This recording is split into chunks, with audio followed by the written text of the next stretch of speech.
I believe a synonym for shapeshifter is skinwalker, so this list might include some of those too. Anyways, let's shift into gear. See what I did there? Number 10, Ijirok. In the Inuit religion, an Ijirok is a shapeshifting creature that is said to kidnap youngins, hide them away, and abandon them. The Inukshuk of stone allows these little peeps to find their way back if they can convince the Ijirok to let them go. In North Baffin dialects, Ijirok means shapeshifter, while Tariakshuk appear like a half-man, half-caribou monster. An Ijirok can appear in any form it chooses, making it particularly deceptive. Their eyes will always stay red, no matter what they shapeshift into. Their real form is just like a human, but their eyes and mouth are sideways. When you are hunting somewhere that Ijirate inhabit, you will see them in the corner of your eye for a fleeting moment. If you try to observe them directly, however, they are completely elusive. They are sometimes helpful, sometimes fatally deceptive. Number 9, the Navajo Skinwalker. The Navajo, or Diné, people of North America have a long-standing belief in magic and shapeshifting, and the Skinwalker, or Yi-Naldlushi, continues to stand as one of the more widely known examples of both. The Navajo Skinwalker is believed to wander far across the American cultural landscape. Often reduced to a mere werewolf trope, this shadowy being frequently emerges in film, TV, and even conspiracy theories. Number 8, Ancient Werewolves. You may not have thought about it until now, like me, but werewolves are really the original shapeshifters. A book written by Konstantinos and published by Llewellyn Worldwide describes many historical accounts of werewolf encounters. The publishers had this to say about the book. How does one become or end a werewolf? Where do our modern shapeshifting stories come from? Are werewolves real? The truth is much stranger than fiction. Werewolves investigates the centuries-old myths and compelling evidence surrounding these enigmatic beasts of literary fame. It explores 4 types of werewolves: involuntary, voluntary, other dimensional beings, and astral, plus Native American beliefs, ancient legends from cultures worldwide, true stories of sightings, and scientific theories. From shamanistic practices and curses to substance-induced hallucinations and serial butcher werewolves, this book will tantalize readers. It also includes authentic rituals for werewolf transformation. Number 7, Lobizon. The Lobizon, as the people of South America know it, is a bit different from the Western notion of the werewolf. According to legend, the Lobizon is a type of werewolf that is most often described as being quadrupedal, but is occasionally seen walking on its hind legs. But unlike the Hollywood incarnation of the beast, El Lobizon is created not from the bite of another werewolf, but as the result of a hereditary curse. Only the 7th son, that is to say the 7th boy in an unbroken line of boys, may inherit the condition. This has caused immense fear in the people, and as a result has caused a lot of people to give up these boys for adoption, to outright abandon them, and are even removed from the picture by their own families in some cases. And like the Hollywood version of the werewolf, the Lobizon is subject to the cycles of the moon. Every night of the full moon, at the stroke of midnight, the boy in question undergoes an agonizing transformation into a ferocious wolf. Into a ferocious wolf-like beast of great size and strength that lives to hunt. Number 6, Lobisomem. The lobisomem is a creature in the folklore of South America. In Brazil, it is usually thought to be a werewolf, but in some versions is a ball of fire, or an unusually large pig. In human form, it is said to look like a normal person, except for slightly pointed ears and yellowish pale skin.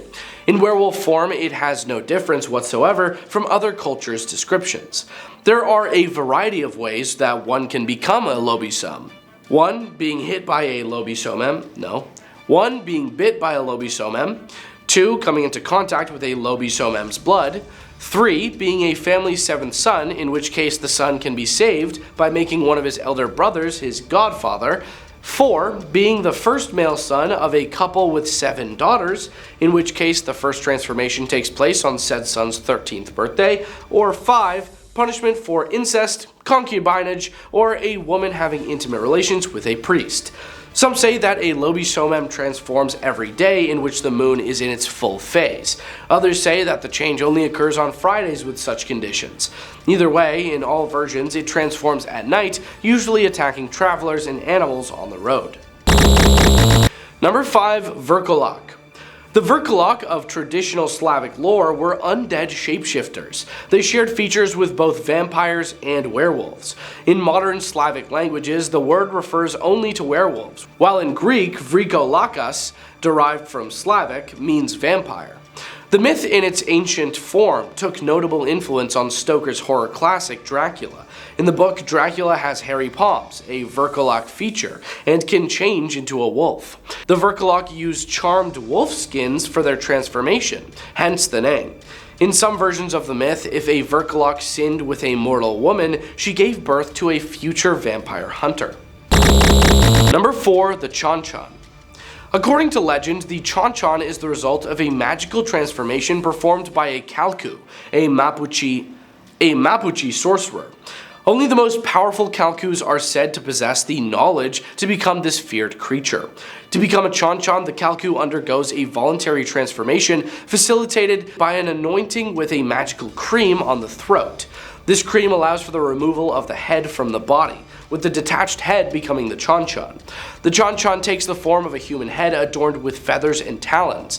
Its unusually large ears function as wings, enabling it to fly during moonless nights. It is believed that Chanchans possess all the magical powers of a Kalku and can only be seen by other sorcerers or individuals seeking such power.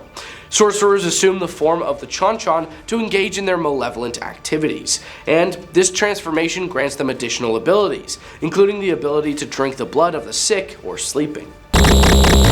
Number 3. Shape-shifting animals. Redditor Maui Rain has a wild story for us about when he and his son saw a shapeshifter. As we were driving down this road, going about 55 miles per hour, in the distance we both saw what at first we thought was a deer running in our lane of the road, coming straight at us. But within a couple seconds we realized it was not a deer, but a golden colored horse.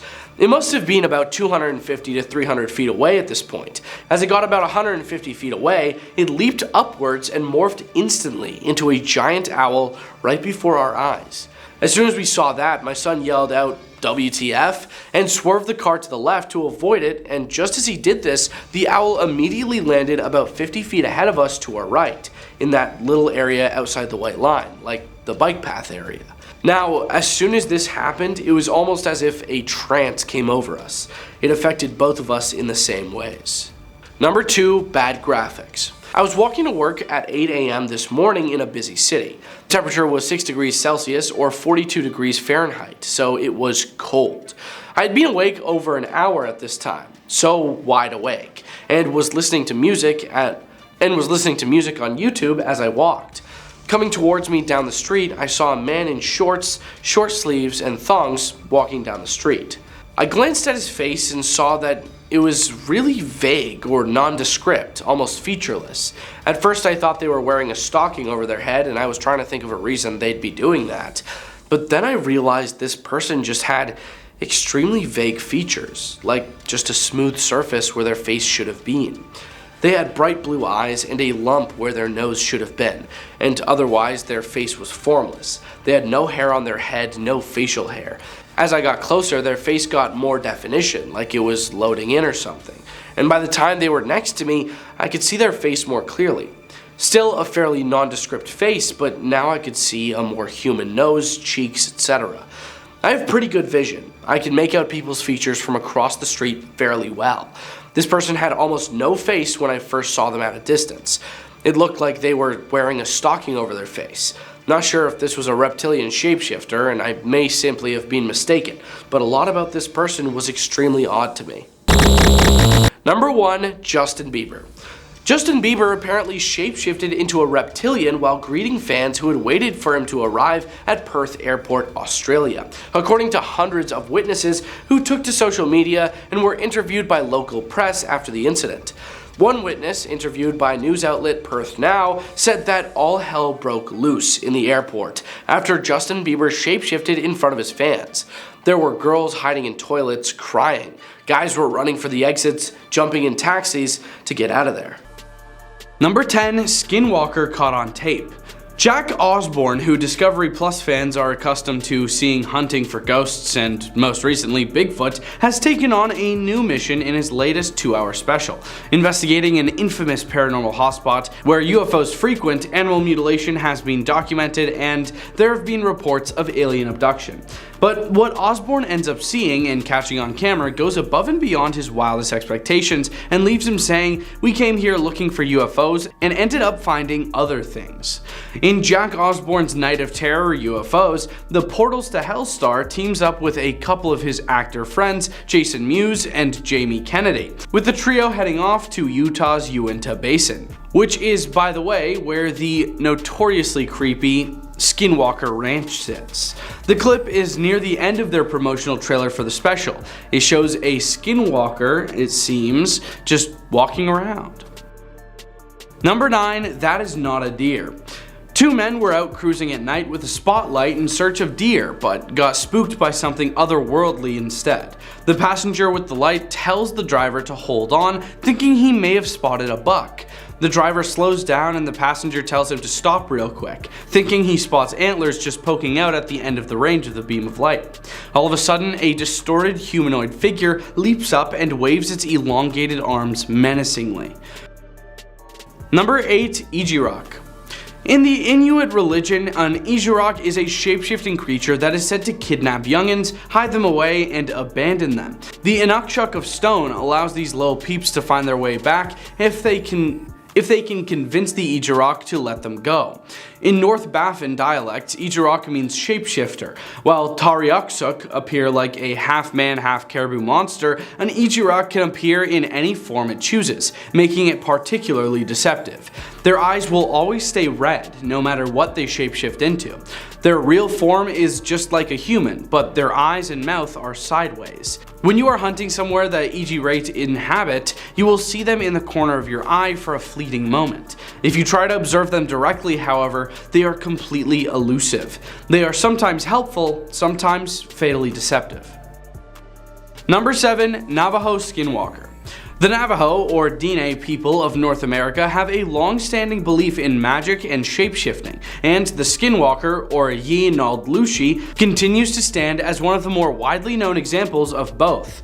The Navajo Skinwalker is believed to wander far across the American cultural landscape. Often reduced to a mere werewolf trope, this shadowy being frequently emerges in film, TV, and even conspiracy theories, yet the Skinwalker's true nature belongs to the night.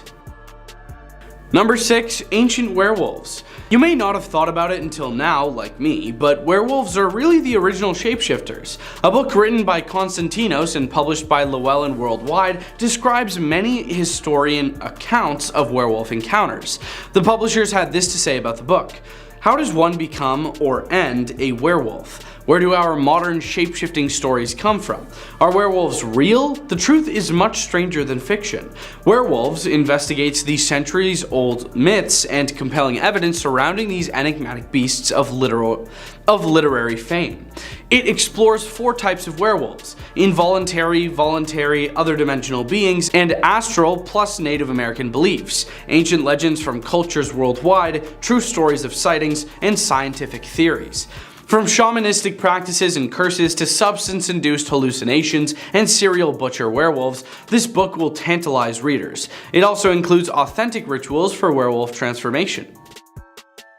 Number 5. Shape-shifting animals. Redditor Maui Rain has a wild story for us about when he and his son saw a shapeshifter. As we were driving down this road going about 55 miles per hour, in the distance we both saw what at first we thought was a deer running in our lane of the road, coming straight at us, but within a couple of seconds we realized it was not a deer, but a golden colored horse. It must have been about 250 to 300 feet away at the point. It got closer fast as, like I said, we were traveling at about 55 miles per hour. As it got about 150 feet away, it leaped upwards and morphed instantly into a giant owl right before our eyes. The wingspan stretched past our lane in the road. Me and my son estimated it to be between 12 to 15 foot wingspan. This thing was enormous. As soon as we saw it, my son yelled out "WTF" and swerved the car to the left to avoid it, and just as he did this, the owl immediately landed about 50 feet ahead of us to our right, in that little area outside the white line, like the bike path area.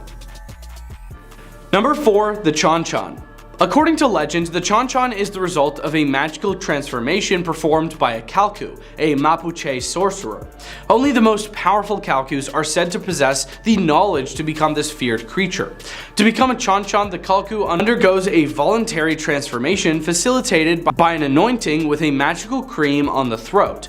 This cream allows for the removal of the head from the body, with the detached head becoming the Chon-Chon.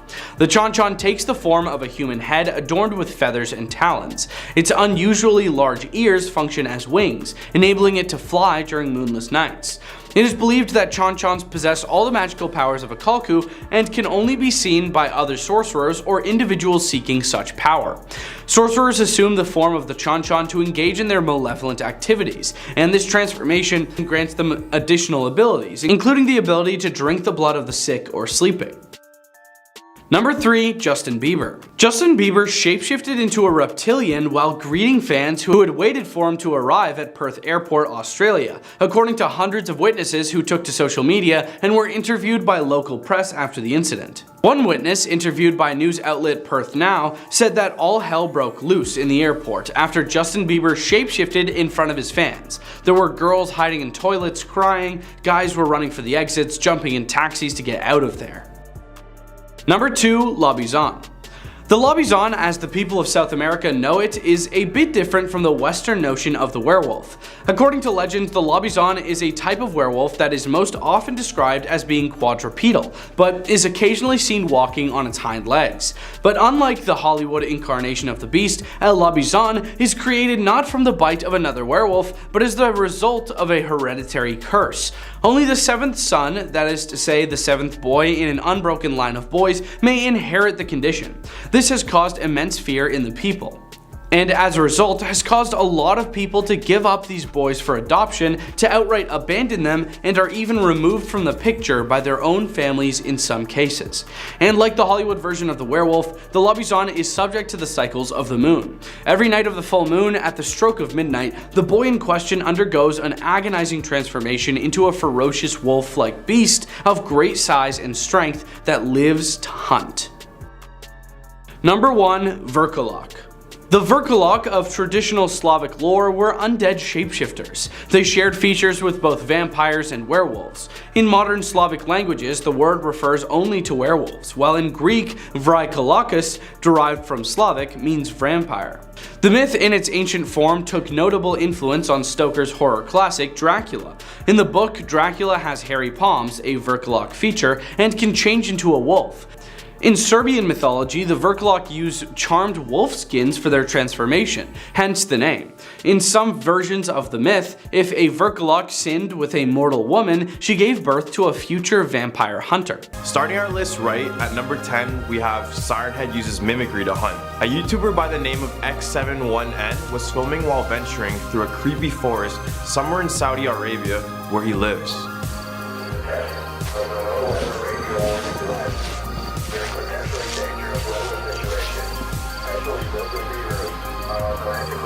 You can hear a distinct North American emergency broadcast, which is fairly odd since it wasn't the native language of the area. While the YouTuber was trying to figure out what made that sound, he would spot many different patches of blood on the ground and on the rocks. This is exactly what Sirenhead wanted. He used a foreign broadcast to lure the victim, and when the victim was close, Sirenhead showcases artwork of blood to horrify the victim, causing them to panic.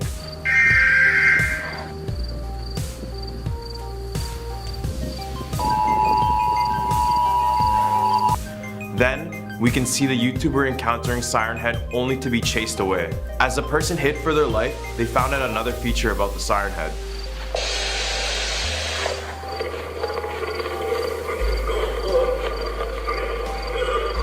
Siren Head is able to mimic the language of those near. Siren Head is shown to be speaking the native language of the area, which is Arabic, most likely to disorient and confuse the victim before taking it away with no trace. I guess you could say Siren Head is bilingual. Someone get this guy a translator job already. This is one for the history books. At number 9, we have Siren Head has always been here. Siren Head is said not to only be an entity of lore and creepypastas, but a part of our own history. Throughout North America, caves are being uncovered with ancient cave paintings resembling Siren Head. The cave drawings show an entity exactly the same as the one we know today, literally one-for-one model. Tall but thin creature with siren as the head. These paintings showed Siren Head in battles with ancient humans, potentially showing that it has always been hostile and dangerous. The weird thing about this is that it shows the sirens on their head making sounds, which is odd because they would have no idea what a siren was, nor what they functioned for. So here's a weird theory. Maybe our idea of a siren originated from these cave paintings, but we'll never know. So I guess we gotta dig up some Siren Head fossils. Just when you thought it couldn't get worse, at number 8 we have Siren Head can evolve to a multi-headed or mega-horned Siren Head. Sharing the similar characteristics as a normal Siren Head, the multi-headed and mega-horned Siren Head are an advanced and evolved version of Siren Head. The multi-headed Siren Head variant has more than 2 sirens as its head, hence the name. What sets them apart from a regular Siren Head is that they send out loud, high decibel screeching noises, enough to blow a person's brains away.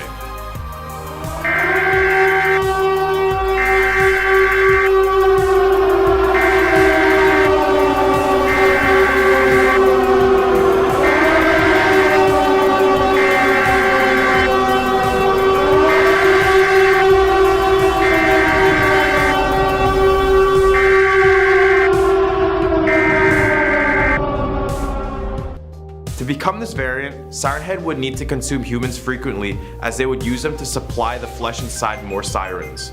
On the other hand, the Megahorn Siren Head is known to be the destroyer of all Siren Heads. This is because this variant of the Siren Head is a result of cannibalism. So apart from hunting humans and animals, they also hunt their own. So I really don't know if that's a good thing or a bad thing. This is how a Megahorn Siren Head would sound like.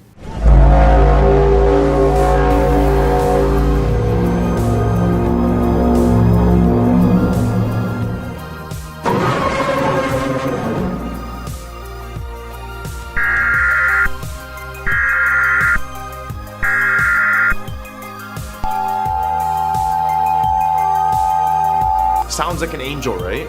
The Megahorn Siren Head is different in a sense that it doesn't walk upright, but moves around like a spider, with many people mistaking it as a large spider. Just when we thought the Siren Head alone was a menace, its evolved versions really just want to watch the world burn. Taking our number 7 spot, we have superhero abilities. If we were to just hear about some of Siren Head's powers and abilities, you would think I'm talking about all the characters in the Marvel Universe.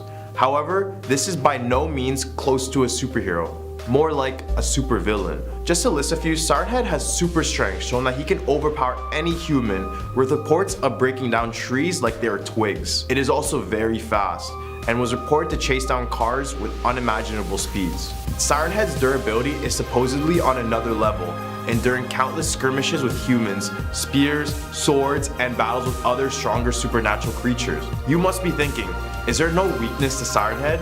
Yes, but not really. He's afraid of cartoon cats, but not like the cuddly huggy type, but more of the demonic shapeshifting type. But as we see in every superhero movie, every villain has its weaknesses. Siren Head is shown time and time again to be this ever so strong monster, and it really makes me think that we would need a full army of soldiers to take it down. Coming in at number 6, we have Siren Head uses different sounds strategically. Siren Head is reported to make many different sounds. For some, it may be an emergency broadcast, and for others, it may be their loved ones talking. All of Siren Head's sounds are used for specific purposes with the end goal to lure and hunt victims away. For example, there are reports saying that Siren Head would use the voices of loved ones and cries for help to give victims a sense of urgency to investigate. Others report saying that Siren Head would use loud screeches and air raid sirens to scare people away from it. The use of sound is very important to Siren Head. This is basically what gives it the name in the first place. Then if that wasn't so bad, some more evolved versions of Siren Head are reported to play such sounds that it could quite literally rupture eardrums and in some cases blow a victim's head off. I don't know about you, but earplugs will definitely be an essential when I go out to the woods next time. Right in the hump of our list, we have Siren Head lurks in all forests. Similar to a fellow monster, Slenderman, Siren Head is mainly found in the woods. This is not limited to only North American forests. Siren Head is international, just like Pitbull, aka Mr. Worldwide. Siren Head is able to utilize his lanky appearance by blending into tall trees. The denser the forest, the more hiding spots Siren Head has to play in. Because as victims enter the woods, they pay less attention to the trees as there are just too many to notice, which makes the Siren Head disguise perfect for trapping and hunting people. Siren Head can also stay motionless for days at a time, blending in with its surroundings as if it was natural. As well, Siren Head's main ability to play sounds is especially useful in the wilderness. When sounds play in the woods, the source of the sound is usually up for mystery since sound echoes through the forest, leaving victims confused and disoriented. This kinda sucks because next time I go into the woods, I'm gonna be looking at every single tree like a tree expert to determine if one of them could be Siren Head. Taking our number 4 spot, we have Siren Head hunts for fun. Siren Head is definitely confirmed to have hunted humans, but the purpose seems to be unknown. The only confirmed reason for killing humans is to increase the number of sirens on their head, which should make them a multi-headed Siren Head. Other than that, there is no confirmed nutritional value that comes with eating humans. This brings me to the conclusion that Siren Head hunts for sport. They use sneaky and deceptive ways to hunt humans, such as mimicking, disorienting through sound, and transformation, which all sound like fun ways to play with prey before devouring them. I know if I was hunting for sport, I would definitely not make it easy for myself, but instead do things to spook and confuse the victim first. All the way at our number 3 spot, we have blind but can see everything. How can a blind creature be able to see the things that Siren Head can? Well, Reddit user The Retail Red Shirt said in a post that Siren Head uses echolocation to find where its prey is and where they're going to go. This would explain how they're able to be aware of their surroundings at all times. Just like bats, echolocation is used to emit a sound wave that bounces off an object, returning an echo that provides information about the object's distance and size. This would also explain why they're known to avoid big cities, as the sounds are much different than in a forest. It would explain how they're able to distinguish animals apart, especially humans in which they prey on. And better yet, the Reddit user also mentioned that Siren Head emits white noise while sleeping, saying it is an evolutionary adaptation to avoid getting killed or hunted. Next time I hear any sounds in the woods, I'm getting straight out regardless if it even is a wild animal. Call me paranoid. An eerie story takes our number 2 spot. That's not my mom. In 1978, a young girl named Catherine went missing after she heard strange noises coming from the woods behind her house. Her sister said Catherine heard the voice of her mother calling to her, but something about this voice sounded distorted and wrong. Upon looking into the woods, they saw a tall humanoid figure with 2 siren speakers with human mouths inside. This is just another one of Siren Head's abilities to play the voices of his victims' families to lure them in. This was apparently one of the first original sightings of Siren Head. I just hope if we all hear our mom in the middle of the woods at night, we won't start investigating and end up like the first victim in all horror movies. Securing our number 1 spot, we have Siren Head has enemies other than humans. No, we are not talking about coyotes or wolves. Siren Head has enemies that are on a different level than us humans. Siren Head's most notorious enemies include Longhorse and Cartoon Cat. Let's talk about Longhorse first. Unlike Siren Head, Longhorse is a sort of a hero in the realm of creepypasta beasts and monsters. He appears with a horse skull without a jaw for a head. His neck extended almost infinitely, it seems, causing uncertainty with how large it really is. He's a hero in a sense that he cares for humans, even going as far as being a protector and warning us of future disasters. Longhorse can break physics by its ability to teleport and levitate, which could be credited to its infinity neck. His other enemy, Cartoon Cat, is, as the name implies, a literal cartoon of a cat. However, this cat would not be your normal fluff ball. This cat was a tall, slender creature that could shapeshift to any shape of its liking. It was also immortal, and better yet, it had no apparent weaknesses like Siren Head. It's considered to be the most evil and dangerous creature of all. These 2 different creatures are said to be fighting the Siren Head, but after finding out the type of creatures they are, it's best to believe that humans are just baby food to Siren Head. Let's start our list right. At number 10, we have the Codex Gigas. The Codex Gigas, more commonly known as the Devil's Bible, is a 3-foot-tall medieval manuscript with origins being completely unknown to historians. The story goes that a monk got sentenced to solitary confinement for breaking his religious vows. To avoid the punishment, he claimed that he was going to write a book filled with all of the knowledge in the world. After hours of writing, he found that this was an impossible task and decided to pray to God for divine intervention, hoping to receive all of the knowledge in the world. However, God didn't answer. Instead, he turned to Satan. Cause like, why not? Instead of the holiest person in the world, let's just pick the worst guy. And it's said that Satan assisted him in writing this book. What's surprising is that Satan is believed to have written this book in a day, and based on modern research, the book showed no signs of hesitation or fatigue. A picture of the devil is also at the front, just in case you thought I was lying. Stealing our number 9 spot, we have Athenodorus. Around 50 BC, Roman writer and politician Pliny the Younger tells a story about a chained up ghost. There is a house in Athens, Greece that has a rather unfortunate past. Former residents would often report hearing sounds of metal chains, and as the sounds drew as close as they could, a ghost of an old man with a skinny appearance would appear with chains bound to his hands and his feet. After its abandonment, it would be put up for sale and bought by a philosopher named Athenodorus. Despite hearing about the horrific past, he did what anyone with a death wish would do. He bought the house. On the first night, he began to hear noises of metal clanking, similar to that of the metal chains. He tried his best to ignore, but the sound just grew louder and louder. And he began to see the exact apparition that was described to him previously. The ghost gestured to follow it and led the philosopher to a specific location in the courtyard of the house. The ghost stops and Athenodorus realizes that the ghost is suddenly trying to communicate something. The ghost then vanishes.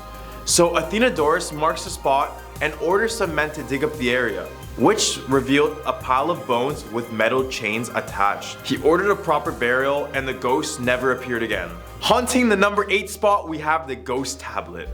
A tablet made in Babylon around 1500 BC is supposedly the earliest known representation of a ghost. The clay tablet shows a handcuffed bearded spirit getting guided into the afterlife by a potential lover or a friend. It was originally hard to see any form of drawing on the tablet until researchers put it under a lamp which clearly illustrated the ghostly depiction. At our number 7 spot, we have Petronius' werewolf. Roman author Petronius wrote one of the earliest werewolf stories in history. The story goes that one day a man named Niceros was planning to do a nighttime trip to his girlfriend. The full moon was in full effect that night, and as he set off, a Roman soldier decided to ask if he could accompany him during the trip. Niceros would agree. However, as they kept walking, they would reach a point where the soldier needed to take a bathroom break. He would do so on a tombstone, all while taking his clothes off and putting them in a pile. Confused by his actions, Niceros began to keep a close eye on the soldier.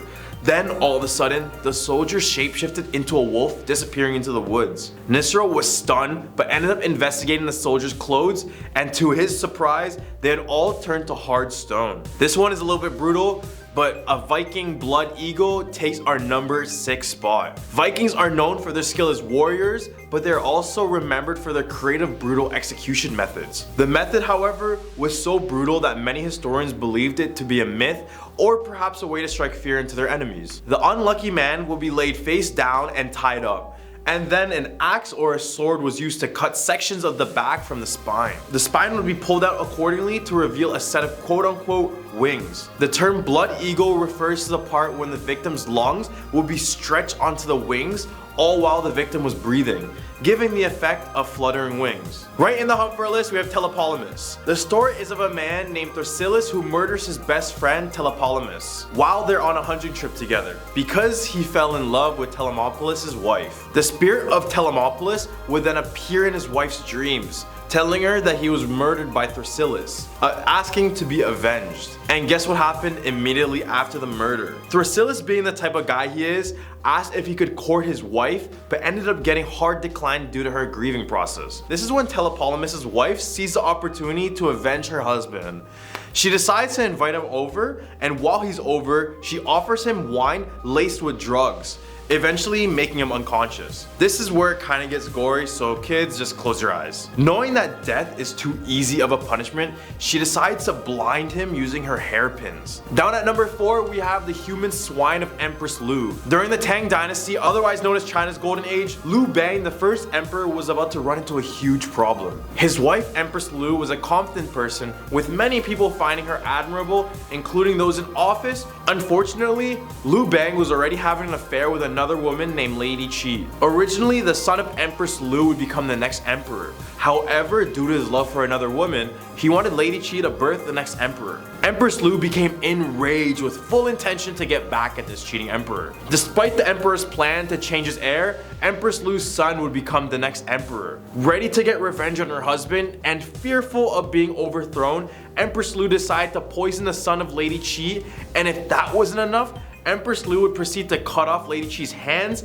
and her feet, causing her to pass away slowly. At our number 3 spot, we have the odd Bagon pipes. Located in Tibet, this is said to be a construction site of an alien civilization 1500 years ago. Paranormal enthusiasts call this area an out-of-place artifact, meaning that the context of its location is unusual. The Bagon pipes are actually embedded into the mountain itself, and it's actually impossible to do this with even modern technology. On top of the mound, it's a pyramid-shaped outcropping, and if you enter the salt caves below, you would find the Bagon pipes also embedded in the caves as well as in the mountains. This one could be the death of all of us, but at number 2 we have the nine-tailed fox. Legend says that the nine-tailed fox would often appear throughout different points of ancient history in the form of various women, but after a long hiatus, it would reappear for the final time in Japan by the name of Tamamomo no Mei. This disguised woman would be the most favored courtesan of Emperor Toba. The nine-tailed fox would disguise as a very beautiful and intelligent woman, but would also be a master hypnotist and a manipulator. Her doom came after her intentions to take over Japan and kill the emperor. She would instead be defeated, and her spirit was said to be trapped in a boulder called Seshuoseki, or the Killing Stone. Taking our number 1 spot, we have the Black Sarcophagus.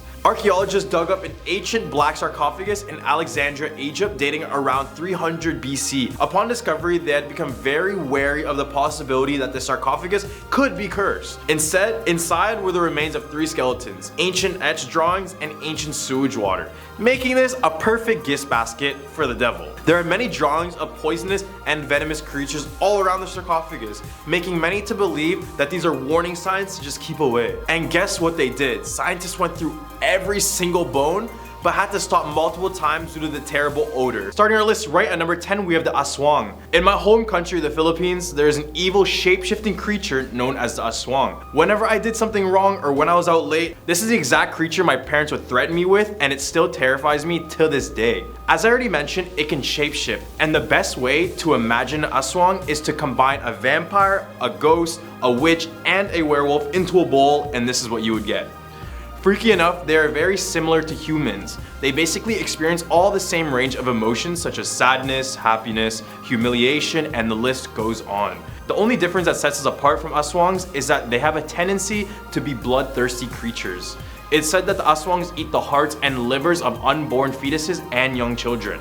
They attack by using their proboscis, which extends from their mouth and reaches into a mother's womb to suck out a meal while the women are asleep. I know, it's pretty gross. Oh yeah, I almost forgot to mention that they can obviously fly, but they only appear to fly without their lower half of the body. This is because they are able to leave behind half of its torso when it transforms to have less weight to carry as they fly. So next time you're in the Philippines, let me know if you catch one, unless they catch you first. At our number 9 spot, we have Nalusa Falaya.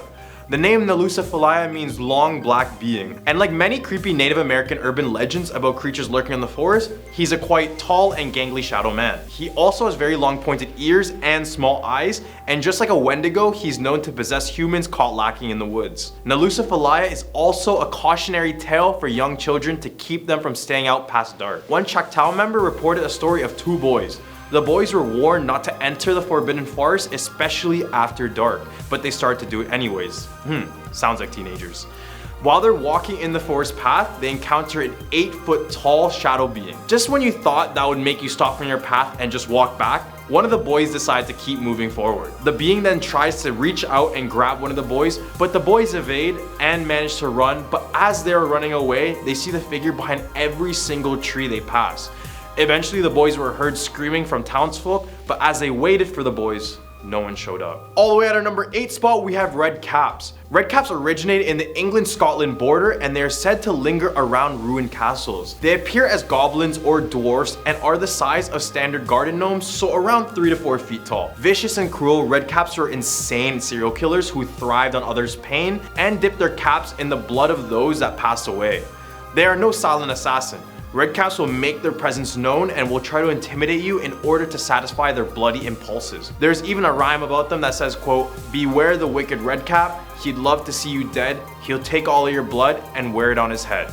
I mean, as long as you're not going into abandoned castles, you'll be fine. Coming to something with the Black Annis. The Black Annis is a horrifying blue-faced witch/boogeyman from English folklore, specifically Leicestershire folklore. This creature has a home in a dark cave somewhere in Danes Hills, so if you live around the area, good luck. Black Annis loves the taste of human flesh, and just like the Aswang on this list, she prefers to consume young children. The way she hunts is by hiding on the top of a tree and unsuspectingly plunges down on its victims, and if that wasn't terrifying enough, she also climbs into houses like she's Santa Claus. Except instead of gifts, you'll be served with a house covered in blood. Coming number 6, we have the Wendigo. This one is pretty much known to North Americans, but is still one of the most terrifying humanoids to possibly exist. The Wendigo is said to be a very rare demon. They are described as strong monsters that have a powerful desire to eat and kill their victims, which are humans. The legend states that a Wendigo can possess you and turn you into one itself if the person is greedy or weak and wandering the woods alone at night. There are multiple myths talking about what the Wendigos look like, but majority of them describe them to look like an animal but very tall with a skull as a head, long legs, and their whole body covered in hair and drenched in blood. They are said to be very, very fast with strength like no other, also along with super hearing and amazing sense of smell, and are said to walk on water. Right in the hunt for our list, we have Teke Teke. Teke Teke is about a story of a woman named Kashima Raiku who lived in the city of Hokkaido, Japan. One night as she was waiting on the Meishin Expressway station until she was beaten by a group of men that would leave her there on the floor barely conscious. With her little strength, Raiku would frantically call out for help, but since it was so late at night, there was nobody around. After coming to the realization that no one was going to help, she began crawling her way back home. As she was crawling, she later noticed that she was on a train track and got struck by an oncoming train. The train ended up severing her body in half. Legend says she is still crawling with only half of her body while making the sounds of Teke Teke. If you hear those sounds, don't go near, don't be a hero, just leave, and I promise you'll feel better about yourself. All the way down on our number 4 spot, we have the Banshee. The Banshee derives from Irish and Celtic folklore, but if you've seen them on a popular TV show or movie, they are not an accurate representation of what a Banshee truly is. They like to present her as a sort of evil villain or demon, but when in reality, her purpose is sadness and spreading it everywhere. A lot of the beliefs of Banshees originate from Celtic and Irish traditions of keening. The tradition was for a woman who was paid, of course, but she would cry, scream, and lament over the body of a deceased person. It's said that the tradition was practiced into the afterlife as well. So the Banshee is basically a female spirit who announces or warns the family of an impending doom, specifically if someone will be passing away soon. So if you hear a woman crying her eyes out, beware for the bad luck that may follow after it. Coming at number 3 spot, we have the Nuclevi. The Nuclevi is a creature from the Orkney Islands and is considered a Scottish monster of Scandinavian and Celtic mythology. The Nuclevi enjoys inflicting pain, tainting crops, and driving people from their homes. It appears as a horse with a torso of a human man upon his back. Standing 9 feet tall with long drapey arms attached to the rider, it looks as though it had been skinned alive with only the muscles being exposed. It was known as the creature of the sea that had come onto land just to wreak havoc. Its breath alone caused crops to wilt and even sickened cattle with multiple diseases and illnesses. At our number 2 spot, we have sirens. Originating from Greek mythology, sirens are creatures with enchanting musical voices that lure sailors and unsuspecting people to their doom. They were in fact the daughters of the river god Achilles and a muse. Sometimes they're depicted as something similar to mermaids, but in more classic depictions they had wings. Their wings were given to them by Zeus's daughter Persephone after Hades kidnapped her and took her to the underworld. She gave the sirens wings to help locate her. In the oceans, however, the sirens would sing a song so beautiful that it would lure any kind of man to jump off the boat and swim until the sirens would pull them under or they just drowned. Taking our number 1 spot on this list, we have the Jikaniki. Be careful when you're too greedy or selfish because one day you might turn into this Japanese mythical creature known as a Jikaniki. A Jikaniki is a human-eating ghost, specifically it feeds on deceased humans. They are the spirits of selfish, greedy people who, after their passing, have their soul cursed for eternity. If a human were to spot one, they would be frozen in fear. I mean, look at them. They had long claws, glowing eyes, and sores all around their body. During the day, they can even disguise themselves amongst humans and even try to live a normal life, but in the end of the day, their human cravings take over and they end up being bloodthirsty beasts.